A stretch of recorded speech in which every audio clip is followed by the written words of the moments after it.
Welcome to RMC Patna. RMC Patna में आपका स्वागत है। बेल्ट्रॉन डाटा एंट्री ऑपरेटर का जो पीडीएफ 3-4 दिनों से वायरल हो रहा था वो पीडीएफ सही था। अब वो वैकेंसी ऑफिशियली वेबसाइट पे आ चुका है। ये वीडियो मैं सुबह दिन में रिकॉर्ड कर रहा हूँ, तो इसमें थोड़ी बहुत डिस्टर्बेंस आएगी, तो आप लोग इसे कृपया इग्नोर करें, ठीक है। जैसा कि मैं ऑफिशियल वेबसाइट पर आ चुका हूँ, बेल्ट्रॉन का ये ऑफिशियल वेबसाइट पे जैसे ही आप इसको ड्रैग करके नीचे आएंगे तो आप यहाँ पे देख सकते हैं 6 जनवरी को 10:21 पे डाटा एंट्री ऑपरेटर का रजिस्ट्रेशन के लिए एक नोटिस दे दिया गया है। जैसे हम इस नोटिस पे क्लिक करेंगे तो हम लोग एक नेक्स्ट पेज पे रिडायरेक्ट होंगे। जिस तरह यहाँ पे देख पा रहे होंगे, यहाँ पे नोटिस फॉर ऑनलाइन रजिस्ट्रेशन का एक पीडीएफ का लिंक दिया हुआ। जैसे हम लोग इस पर क्लिक करते हैं तो हमारे सामने नोटिफिकेशन का पीडीएफ आ जा रहा है। तो चलिए पीडीएफ को ओपन होने तक हम लोग थोड़ा वेट कर लेते हैं, कुछ ही सेकेंड में आपके सामने ओपन हो जाएगा। सेम यही वैकेंसी का पीडीएफ वायरल हो रहा था, ठीक है। जैसा कि यहाँ पे ये पीडीएफ जो है आपको 2 जनवरी को ही साइन हुआ है, जैसा कि यहाँ पे पत्रांक के साथ ईयर और यहाँ पे डेट दिखाया जा रहा है, ठीक है।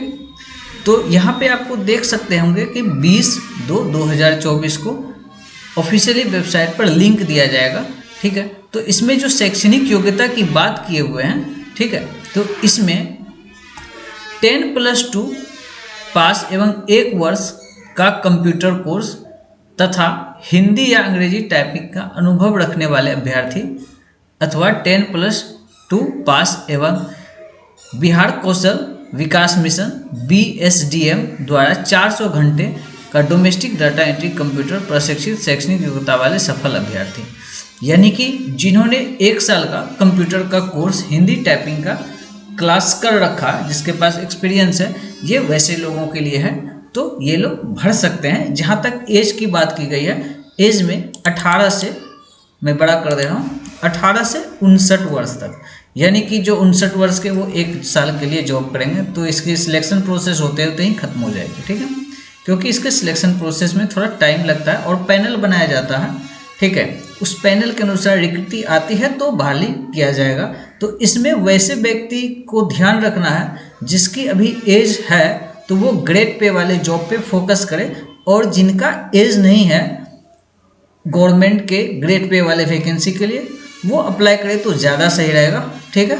जो मेरा अपना एक्सपीरियंस है मैं आपको बता दे रहा हूँ। परीक्षा शुल्क की बात कर लेते हैं।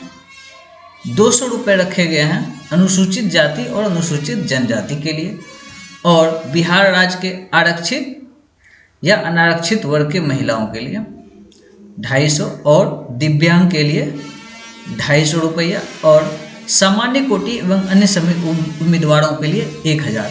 जब आप लोग फॉर्म फिल करेंगे ना, उस समय 50 रुपये बैंक का चार्ज भी लगता है, और ये जनरली इंडियन ओवरसीज बैंक से ही आपको चालान बनवाना पड़ता है, ठीक है।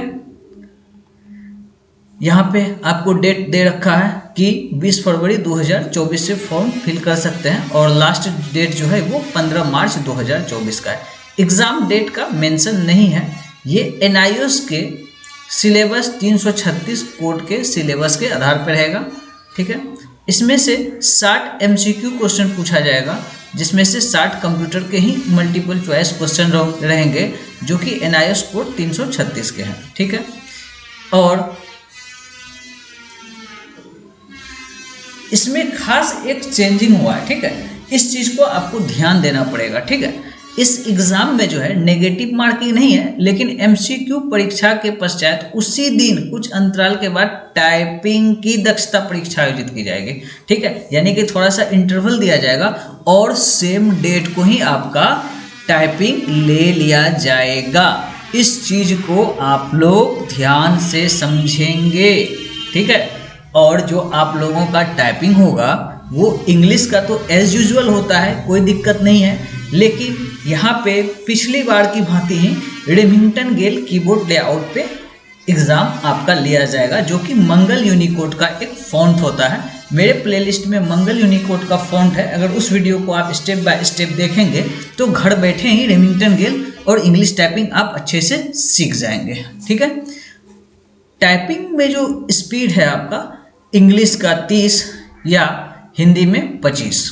ठीक है, और आपके जो मार्क्स होते हैं वो आपको रिबेट दिए जाते हैं। ठीक है, अगर 50% मार्क्स यानी कि 30 मार्क्स लेके आते हैं, ठीक है, तो उसमें आपको रिबेट दिया जाएगा कैटेगरी वाइज। इसका वीडियो भी आप मेरे बेल्ट्रॉन के प्लेलिस्ट वाले में जाके देख सकते हैं। आपको बहुत अच्छे से सारे कुछ को क्लियर करके समझाया गया है। सेवा प्रदाता एजेंसी रजिस्टर्ड तथा गुणवत्ता परीक्षित अभ्यर्थियों का पैनल संधारित करेगा और अधियाचना प्राप्त होने पर अभ्यर्थियों की सेवा की मांग की जा सकती है।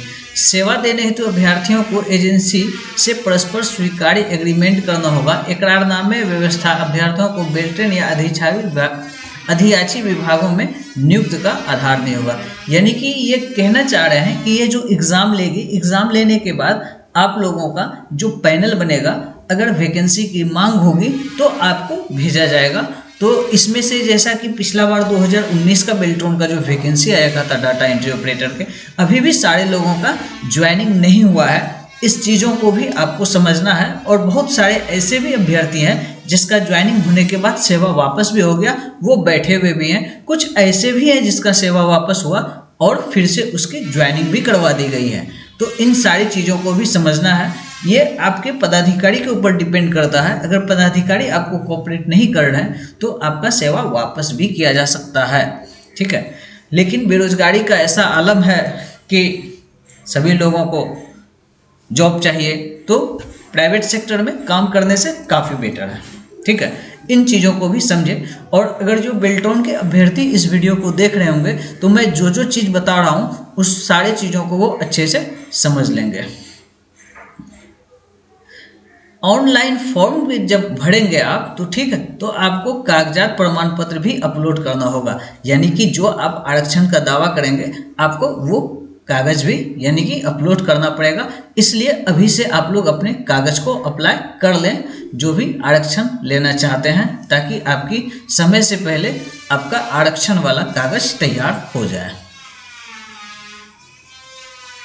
अपूर्ण या गलत कागज अपलोड नहीं करना।